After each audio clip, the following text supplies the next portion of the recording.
Hi everyone, welcome to Global Shorthand Academy. இந்த வீடியோவில் நாம் தமிழ் ஷார்ட் லெசன்ஸ் சாப்டர் 6 வந்து பார்க்க போகிறோம். சாப்டருடைய நேம் வேற்றுமைகள். ஒரு பெயர் சொல்லோட பின்னாடி வந்து அந்த பெயர் சொல்லோட பொருளே வந்து மாற்றுறது தான் வந்து பார்த்தீங்கன்னா வேற்றுமை உறுப்புகள் சொல்லிட்டு சொல்லுவாங்க. இப்போ அதுன்ற ஒரு பெயர் சொல் எடுத்துக்கலாம். அது, அதனை, அதால், அதனுடன், அதற்கு, அதனுடைய, அதோடு, அதிலிருந்து அப்படின்னு சொல்லிட்டு அது மட்டும் கான்ஸ்டண்ட்டாக இருக்குது பாருங்கள். அதுக்கு பின்னாடி வர்றது மட்டும் மாறிக்கிட்டே இருக்குது. அந்த மாறிட்டே இருக்கிறது தான் வந்து பார்த்தீங்க அப்படின்னா வேற்றுமை உறுப்புகள் அப்படின்னு சொல்லிட்டு சொல்லுவாங்க. அதை தான் இந்த சாப்டரில் எப்படி எழுதுறதுன்றதை பார்க்க போகிறோம். மொத்தம் 8 வேற்றுமைகள் வந்து இருக்குங்க. அது ஒன்றொன்றும் எப்படி எழுதுறது அப்படின்றத வந்து பார்க்க போகிறோம். நம்ம நார்மலாக அதெல்லாம் எப்பயும் போலே எழுதிடுவோம். ஆனால் எழுதுறதுக்கு வாட்டமாக இல்லாத இடத்துல வந்து பார்த்திங்கன்னா நம்ம வந்து அதுக்குன்னு சொல்லிட்டு சில சிறப்பு குறிகள் வந்து இருக்குது. அதை வச்சு எழுதிடுவோம். ஓகேங்களா? அது என்னென்னலாம் இருக்குன்றதை பார்க்கலாம். இப்போது மணின்ற ஒரு வார்த்தையை வந்து எடுத்துக்குவோம். ஓகேங்களா? மணின்ற ஒரு பெயர் சொல் வந்து எடுத்துக்குவோம். இப்போ ஃபஸ்ட்டு வேற்றுமைக்கு வந்து பார்த்திங்கன்னா உருபு எதுவும் கிடையாது. அப்போ மணின்றது அப்படியே வரும். மா நீ அப்படின்னு சொல்லிட்டு எழுதிடுறோம். செகண்ட் வேற்றுமைக்கு வந்து பார்த்திங்கன்னா ஐன்றது அதனுடைய உருபு. இப்போ மணி கூட சேர்றப்ப மணியை, மணி கூட்டலை மணியை, இந்த ஐயை எழுதுறதுக்கு வந்து நம்ம இந்த மாதிரி ஒரு சைன் வந்து எழுதிக்குவோம். ஓகேங்களா? மணி ஐ, மணியை. இந்த ஐக்கு வந்து இது எழுதக்கூடாதாங்க, இது நம்ம ப்ரீவியஸாக ஐ படிச்சிருக்குமே அப்படின்னு கேட்டிங்கன்னா டிஃப்ரென்ஸ் காட்டுறதுக்காக இப்படி எழுதிட்டோன்னு வச்சுக்கோங்களேன். இது மணியையான்னு தெரியாது, இது மணியையா இல்லைனா மனையா அப்படின்னு சொல்லிட்டு தெரியாது. புரியுதுங்களா? அதனால தான் மணியைன்னு வந்துச்சுன்னா நம்ம இதை தான் ப்ரிஃபர் பண்ணுவோம், இதை ப்ரிஃபர் பண்ண மாட்டோம். ஓகே, இப்போ மூணாவது வேற்றுமை உருபு என்னன்றதை பார்க்கலாம். மூணாவது வேற்றுமைக்கு ஆல், ஒடு, ஓடு, உடன். நீங்கள் எதுவுமே மெமரி பண்ண வேண்டாம், எக்ஸாம்பிள்ஸோடு பாருங்கள். இப்போது மணியால், மணி கூட இந்த வார்த்தைகள் சேர்றப்ப மணியால், மணியொடு, மணியோடு, மணியுடன், இப்படி வந்து சேரும். இந்த வார்த்தைகள்லாம் வந்து இந்த உறுப்புகள்லாம் மணி கூட சேரப்ப. கரெக்டுங்களா?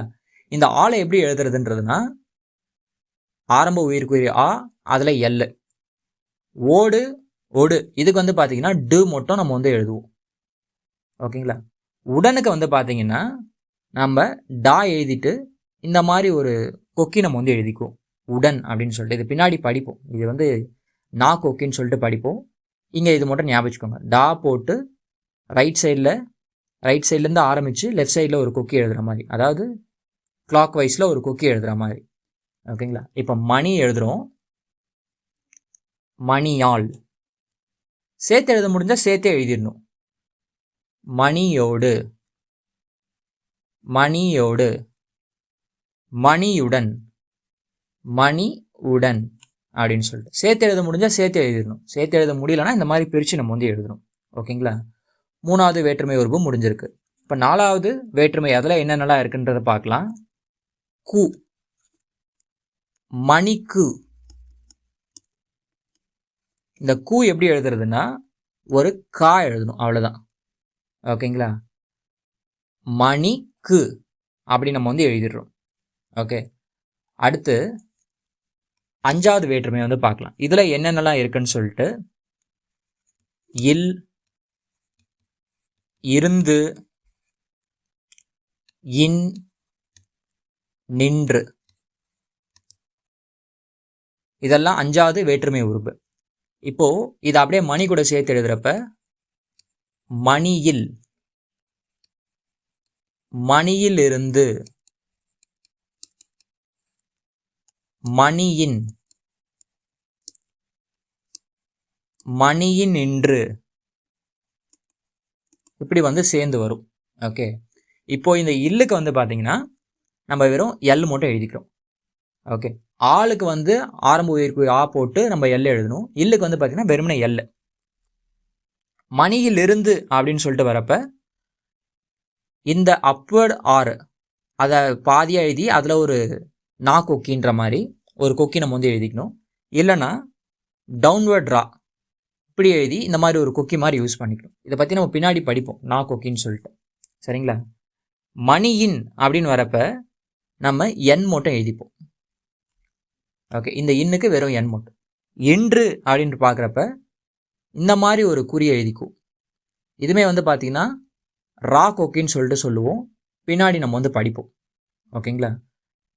இந்த மாதிரி ஒரு கொக்கி மாதிரி எழுதிக்கணும். மணியில், மணியில் இருந்து, மணியின், மணியின் இன்றுன்னு சொல்லிட்டு. இதை மணி கூட சேர்த்து எழுதுறப்ப மணி இல், த்ரூ தி லைனில் நம்ம வந்து இல்ல கட் பண்ணும், ஏன்னா இல் சவுண்டுக்காக. மணியில் இருந்து, மணியில் இருந்து இப்படியும் எழுதலாம், இல்லைன்னா மணியில் இருந்து இந்த மாதிரி எழுதலாம். எழுதுறதுக்கு வாட்டமாக இருக்குன்றதை பார்த்துக்கணும். நெக்ஸ்ட்டு மணியின், மணி இன் எப்படி நம்ம வந்து எழுதிடணும். மணியின் நின்று அப்படின்னா மணி எழுதிட்டு பக்கத்தில் இன்றை வச்சிடணும், மணியின் நின்று அப்படின்ட்டு. ஓகேங்களா? இதோட 5வது வேற்றுமை முடியுது. 6வது வேற்றுமைக்கு உடைய அது அப்படின்னு 2 வேற்றுமை உருபு இருக்கு. இப்போ இது கூட மணி அப்படியே சேர்த்து எழுதுறப்ப மணியுடைய, மணியினது அப்படின்னு மாறுது. மணியுடைய, மணியினது அப்படின்ட்டு. இந்த உடைய எப்படி எழுதுறதுன்னா டா போட்டு அதில் யா கொக்கி போட்டுடணும். ஓகே, அதுன்றதுக்கு வந்து இது. இப்போ மணி கூட அப்படியே சேர்த்து எழுத பார்ப்போமா? மணியினுடைய சேர்த்து எழுத முடிஞ்சால் சேர்த்து எழுதிடணும். சப்போஸ் அப்படி சேர்த்து எழுத முடியலன்னா பிரித்து எழுதிடணும். மணியினது, மணியினது சேர்த்து எழுத முடிஞ்சால் சேர்த்து எழுதிடலாம். ஓகேங்களா? அடுத்து 7வது இல், இடத்தில், கண். இதெல்லாம் 7வது வேற்றுமையோட உருபுகள். இப்போ இதை மணி கூட சேர்த்து எழுதுவோம். மணியில், மணி இடத்தில், மணியின் கண் இப்படி வருது.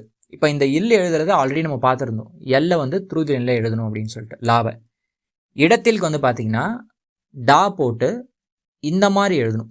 இது வந்து லா கொக்கின்னு சொல்லுவாங்க, தல் அப்படின்னு சொல்லிட்டு. இதுவுமே பின்னாடி நம்ம வந்து படிப்போம். ஓகேங்களா? இந்த மாதிரி நம்ம வந்து இடத்தில் எழுதணும். கண்ணுக்கு வந்து கன்ஸ்ட். ஓகே, கா இன் அப்படின்ட்டு. இப்போ மணியில் அப்படின்னா மணி எழுதிட்டு இல், மணியில். மணி இடத்தில் அப்படின்னா மணி இடத்தில் சேர்த்து எழுத முடிஞ்சால் சேர்த்து எழுதலாம், பிரிச்சும் எழுதலாம். ஓகே, நம்மளுடைய இஷ்டம்தான். இப்போ மணியின் கண் அப்படின்னு வரப்ப மணியின் கண் இந்த மாதிரி நம்ம வந்து பிரித்து எழுதியிருக்கோம், மணியின் கண். ஓகே, லாஸ்ட்டு 8வது வேற்றுமைக்கு என்ன உருவு அப்படின்னா ஏன்னு வரும். ஓகே, விழி வேற்றுமைன்னு சொல்லிட்டு சொல்லுவாங்க 8வது வேற்றுமையை. ஸோ ஏ. ஓகே, ஒரு மாதிரி ஆச்சரியமாக வந்து இருக்கும். மணியே, மணியே. இந்த ஏ வந்து ஈற்று உயிர்குறி. நம்ம என்ன பண்ணுவோம்னா ஒரு கொக்கி எழுதுவோம், ஞாபகம் இருக்குங்களா? ஸோ மணி எழுதிட்டு ஏக்கு இந்த கொக்கி, மணியே. ஓகே, அவ்வளோதாங்க இந்த அட்டவணை. ஓகேங்களா? இதுலேருந்து தான் நம்மளுக்கு ரெகுலராக வந்து வரும். இதை நல்லா புரிஞ்சுக்கணும். ஒரு வார்த்தையோட எண்டிங்கில் தான் வந்து பார்த்திங்கன்னா நம்ம நிறைய மிஸ்டேக்ஸ் வந்து பண்ணுவோம். ஓகே, இது மட்டும் இல்லாமல் வேறு என்ன உறுப்புகள்லாம் இருக்குதுன்னு பார்த்தோம் அப்படின்னா, இப்போ கூ நம்ம வந்து பார்த்தோம். ஆனால் காக அப்படின்னும் நிறைய வந்து வரும். ஃபார் எக்ஸாம்பிள் இப்போ மணிக்கு அப்படின்னா மணிக்கு அப்படின்னு எழுதணும். இதுவே மணிக்காக அப்படின்னா மணிக்காக. இந்த காவை வந்து டபுள் பண்ணிடணும். காக்கு வந்துச்சுன்னா ஒரே ஒரு கா, காக வந்துச்சுன்னா டபுள் பண்ணிக்கணும், அவ்வளோதான். ஸோ இது வந்து மணிக்காக. ஓகேங்களா? அடுத்து நம்ம நின்றுக்கு பார்த்தோம். நின்றுக்கு வந்து இந்த மாதிரி ஒரு சிம்பிள் நம்ம வந்து போட்டுக்கும். இதை டர் அப்படின்னு சொல்லிட்டு சொல்லுவாங்க, பின்னாடி படிப்போம். ஓகே, நின்றுக்கு இதை பார்த்தோம். இதுவே இன்றிக்கு வந்துச்சுனாலும் இதே தான். என்ன பண்ணணும்னா பக்கத்தில் ஒரு புள்ளி வச்சுக்கணும், இன்றி அப்படின்ட்டு. இப்போ வீடின்றி இது எப்படி எழுதுறது பாருங்க, வீடு இன்றி, வீடின்றி இப்படி நம்ம வந்து எழுதுவோம். இன்றி வந்துச்சுன்னா டர் போட்டு பக்கத்தில் ஒரு டாட்டு. ஓகேங்களா? அப்புறம் உடைய, இதுக்கு என்ன பண்ணோம் அப்படின்னா ஒரு டா போட்டு யா கொக்கி போட்டுக்கிட்டோம். இதுவே உடையது அப்படி வந்துச்சுன்னா அதை டாவை குட்டியாக போட்டுக்கிட்டு அதில் யா கொக்கி போட்டுக்கணும். இப்படி போட்டுக்கிட்டோன்னா உடையது டிஃப்ரென்ஸ் நம்ம வந்து கண்டுபிடிக்கலாம். இப்போ மணி உடைய அப்படின்னா மணி உடைய அப்படின்ட்டு, மணி உடையது அப்படின்னா மணி உடையது, மணியுடையது அப்படின்னு சொல்லிட்டு நம்ம வந்து எடுத்துடலாம். ஓகே, குட்டியாக எழுதிக்கணுன்ற மாதிரி. சரிங்களா? இப்போ நம்ம பார்த்த வேற்றுமை உறுப்புகள் அடுத்து நம்மளுக்கு ஈற்று உயிர்க்குறிகள் வந்து வரும். ஓகே, ஏ சவுண்டோ இல்லைனா ஓ சவுண்டோ சேர்ந்து வந்து வரும். இப்போ நம்ம நார்மலாக மணியைன்னு எழுத சொன்னாங்க அப்படின்னா மணி எழுதிட்டு இந்த ஐ எழுதிடுவோம். இதுவே மணியையே எழுத சொன்னாங்க அப்படின்னா ஏன்ற ஈற்று உயிர்க்குறி அடுத்து வந்திருக்கு. அப்போ என்ன பண்ணோம்னா மணியை எழுதிட்டு அதில் வந்து இந்த ஏக்கான கொக்கி நம்ம வந்து எழுதிடணும். ஓகேங்களா? அடுத்து இப்போ மணியால் அப்படின்னா நம்ம வந்து மணி எழுதிட்டு ஆள் வந்து எழுதிடுவோம். இதுவே மணியாலோ அப்படின்னு வந்துச்சுன்னா மணி எழுதிட்டு ஆள் எழுதிட்டு அதில் ஓ சுழி நம்ம வந்து எழுதிடணும், மணியாலோ அப்படின்ட்டு. நெக்ஸ்ட்டு மணிக்கு அப்படின்னா நாம் மணிக்கு இப்படி எழுதிடுவோம். இதுவே மணிக்கே அப்படின்னு வந்துச்சுன்னா மணி கா எழுதிட்டு அதில் ஏக்கான கொக்கி நம்ம வந்து எழுதிடணும், மணிக்கே அப்படின்ட்டு. இப்போ மணி இடத்தில் அப்படின்னா நம்ம வந்து மணி எழுதிட்டு இடத்திலுக்கு டா தல் எழுதுவோம்.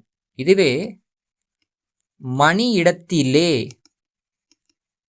அப்படி வந்துச்சுன்னா மணி இடத்திலே ஏ கொக்கி நம்ம வந்து என்ன பண்ணணும்னா எழுதிடுவோம். ஓகேங்களா? இந்த மாதிரி ஈற்று உயிர்க்குறி ஏவோ ஓவோ வந்துச்சு அப்படின்னா அதுக்குண்டான சுழியோ இல்லைனா கொக்கியோ நம்ம வந்து எழுதிடுவோம். ஓகேங்களா? இப்போ நமக்கு உடன் எழுத சொன்னாங்கன்னா நம்ம இந்த மாதிரி டா போட்டு நா கொக்கி நம்ம வந்து எழுதிக்குவோம். ஓகேங்களா? இது பேர் நா கொக்கின்னு சொல்லுவாங்க. இது அப்கமிங் சாப்டர்ஸில் வந்து படிப்போம். இல்லைனா இப்போதைக்கு இது மட்டும் ஞாபகம் வச்சுக்கோங்க. இதுவே உடனே அப்படின்னு வரப்ப டா எழுதி நா கொக்கி போட்டு அதில் ஒரு கொக்கி நம்ம வந்து எழுதணும் ஏக்கு. ஆனால் இப்படி எழுதுறது வாட்டமாக இருக்காதுன்றதுக்காக என்ன சொல்லுவாங்கன்னா டா எழுதி நா கொக்கி எழுதி ஏ கொக்கி அப்படியே சுழிச்சு விட்டுருங்கன்னு சொல்லியிருப்பாங்க. ஓகே, உடனே இப்படியே எழுதிட்டிங்கன்னா கொஞ்சம் ஈஸியாக இருக்கும் அப்படின்ட்டு. இப்போ மணியுடன் இது எப்படி எழுதுறது பாருங்க, மணி உடன். இதுவே மணியுடனே, இது மணி உடனே. மணியுடனேயே அப்படின்னு வந்துச்சுன்னா மணி உடனேயே, மணி உடனே ஏ, இப்படி நம்ம வந்து எழுதணும். ஓகேங்களா? அதே மாதிரி லாஸ்டில் இடையே இது வந்துச்சுன்னா டா போட்டு இந்த மாதிரி ஏ சுழி வந்து போட்டுக்கணும். ஓகேங்களா? இப்போ மணி இடையே, மணி எழுதிட்டு இடையே இப்படி நம்ம வந்து எழுதிக்கணும். ஓகேங்களா? அவ்வளோதாங்க இந்த சாப்டர். இந்த சாப்டர் இந்த கான்செப்ட்லாம் புரிஞ்சிட்டதுக்கு அப்புறமா நாம் பயிற்சி 18, 19, 20 இது எல்லாத்தையுமே ப்ராக்டிஸ் பண்ணோம். இதில் 18, 19 வந்து நம்மளுக்கு வார்த்தைகள் கொடுத்துருப்பாங்க, 20 வந்து பத்தி கொடுத்துருப்பாங்க, ஒரு பேராகிராஃப் கொடுத்துருப்பாங்க. ஓகேங்களா? ஒவ்வொரு வார்த்தைகளுமே வந்து பார்த்திங்கன்னா 5 லைன்ஸ் வந்து எழுதணும். அதே மாதிரி பேராகிராஃப் வந்து பார்த்திங்கன்னா 5 டைம்ஸ் வந்து எழுதணும். ஓகே, ஸோ இதை முடிச்சிட்டோம் அப்படின்னா நம்ம அடுத்த சாப்டர் 7 வந்து பார்க்கலாம். அதுவுமே இன்ட்ரெஸ்டிங்கான சாப்டர், இம்பார்ட்டண்டான சாப்டரும் கூட. இந்த வேற்றுமைகள் சாப்டர் வந்து கவனமாக வந்து ப்ராக்டிஸ் பண்ணணும். ஓகேங்களா? ஏன்னா ஸ்பீட் எழுதுகிறப்ப நிறைய மிஸ்டேக்ஸ் வந்து வரும். இதனால தான் ஓகே நம்ம டிஃப்ரென்ஸ் வந்து காட்டணும் வார்த்தையோட எண்டிங்கில், அதர்வைஸ் மாற்றி மாற்றி எடுத்துருவோம். ஓகேங்களா? தேங்க்யூ.